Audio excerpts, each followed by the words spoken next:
चलिए देखा जाए क्वेश्चन नंबर 1 फ्रॉम एक्सरसाइज 19.10 क्या दिया गया था। इंटीग्रेट करने के लिए बोला गया है integration of x into e to the power 2x dx। So इसे कैसे इंटीग्रेट किया जाएगा।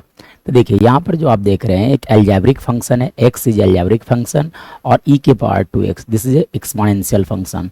जब दो तरह के फंक्शन इनटू में दिखते हैं तब हम लोग को इंटीग्रेशन बाय पार्ट्स लगाते हैं। मतलब जब दो तरह के फंक्शन मल्टीप्लाई में होंगे तो वहाँ पर हम लोग को अप्लाई करना इंटीग्रेशन बाय पार्ट। ठीक है, तो इंटीग्रेशन बाय पार्ट्स के लिए मैं फार्मूला लिखता हूँ integration of u into v अगर होता है तो क्या किया जाता है, पहले u को बाहर किया जाता है, v इंटीग्रेट होता है, फिर माइनस का साइन लाया जाएगा और इंटीग्रेशन ऑफ जो बाहर था मतलब u को डिफरेंशिएट किया जाता है, फिर इंटीग्रेशन ऑफ v dx का फिर से आपको इंटीग्रेट करना होगा, इसलिए फिर से यहाँ पर लिख देना पड़ेगा आपको dx, है ना। मतलब यहाँ का क्वांटिटी देखो, यहाँ वी डी एक्स है, यहाँ भी वी डी एक्स है, दोनों जगह सेम चीज़ होंगे। ठीक है, तो ये फॉर्मूला हो गया। और यू इंटू भी मानने का एक रूल होता है, याद रखना होता है आइलेट। क्या याद रखना होता है, आइलेट। आइलेट में जो पहले आता है उसे हम लोग बोलते हैं यू और जो बाद में सीक्वेंस में आएगा उसे हम लोग बोलेंगे भी।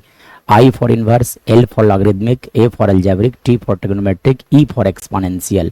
ठीक है ना। अब चलिए देखिए यहाँ पर अगर बात करूँ तो A that is X here algebraic है और एक्सपोनेंशियल इज ई के पावर 2x। मतलब इस सीक्वेंस में देखा जाए तो पहले कौन आ रहा है, देखो एल्जेब्रिक है उसके बाद एक्सपोनेंशियल लिखा गया है। मतलब x को आप u कंसीडर करोगे और b जो होगा वो दैट विल बी e के पावर 2x। चलो अकॉर्डिंग टू दिस फार्मूला सबसे पहले क्या किया जाता है, u को बाहर किया जाता है। तो u को हमने बाहर किया और इंटीग्रेशन ऑफ e के पावर 2x dx लिख दोगे आप। ठीक है, माइनस इंटीग्रेशन ऑफ, ठीक है ना, एक ब्रैकेट लिया जाए।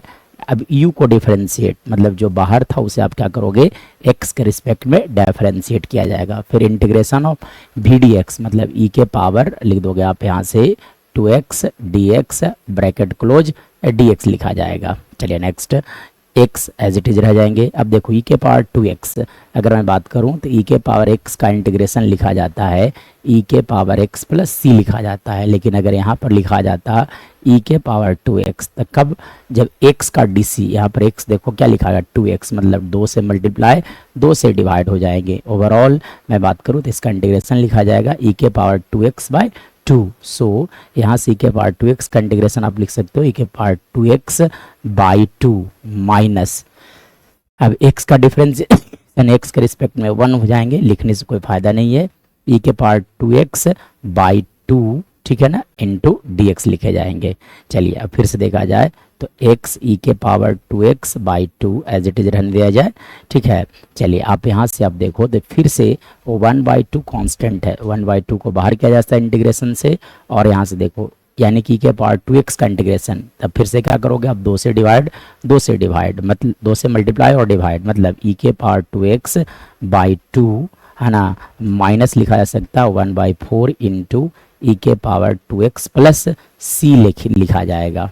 चलिए अब यहाँ से अगर मैं बात करूँ तो e के पावर 2x कॉमन है। सो e के पावर 2x आप यहाँ से क्या करो कॉमन ले लो, तो यहाँ पे क्या बचेगा आपका x by 2 minus 1/4 plus c लिखा जा सकता है। ओवरऑल अगर मैं बात करूँ तो यहाँ से इसके बाद अगर देखा जाए तो 2 और 4 का